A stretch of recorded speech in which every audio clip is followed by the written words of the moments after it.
Hello दोस्तों। TV serial Anupama में हर दिन नए नए ट्विस्ट और इमोशनल ड्रामा देखने को मिल रहे हैं। इस बार मेहंदी सेरेमनी में भी कुछ ऐसा ही होने वाला है, जहां शाह परिवार खुशी खुशी कोठारी हाउस पहुंचेगा, लेकिन अनुपमा के हिस्से फिर सिर्फ दर्द और ताने आएंगे। मेहंदी सेरेमनी के दौरान कोठारी परिवार के कई मेहमान आएंगे और ऐसे में अनुपमा और उसकी टीम खाना बनाने में बिजी रहेगी। लेकिन इस खुशी के माहौल में अनुपमा अपनी ही बेटी की मेहंदी में शामिल नहीं हो पाएगी। इधर उसकी बेटी राही प्रेम के लिए डांस करती नजर आएगी, लेकिन उसकी नजरें बार बार दरवाजे पर अपनी मां को ढूंढती रहेगी।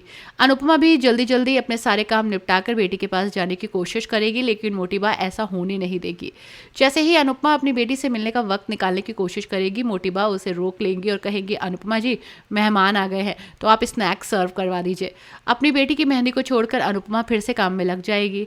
वो अपने हाथों से कोठारी परिवार के मेहमानों को स्नैक्स सर्व करेगी, लेकिन यहाँ जो हुआ वो किसी को भी गुस्से में भर देगा। कोठारी परिवार के मेहमानों ने अनुपमा की बेइज्जती करनी शुरू कर दी। किसी ने कहा कि ये वेट्रेस की बेटी कोठारी परिवार की बहू बनेगी, तो किसी ने उसे छोटा दिखाने की कोशिश की, लेकिन अनुपमा वो नहीं चुप बैठी। उसने उन मेहमानों को करारा जवाब दिया और कहा कि कोई भी काम छोटा बड़ा नहीं होता।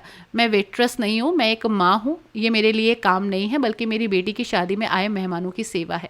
ये मेरा सौभाग्य है। अनुपमा की बात सुनते ही मोटीबा और पराग कोठारी का चेहरा उतर गया। अब देखना दिलचस्प होगा कि आगे वे इस पर क्या प्रतिक्रिया देते हैं। अब सवाल ये है कि क्या अनुपमा की बेटी राही अपनी माँ के दर्द को समझेगी? क्या प्रेम और कोठारी परिवार के बाकी लोग अनुपमा का साथ देंगे या फिर उसकी बेइज्जती जारी रखेंगे?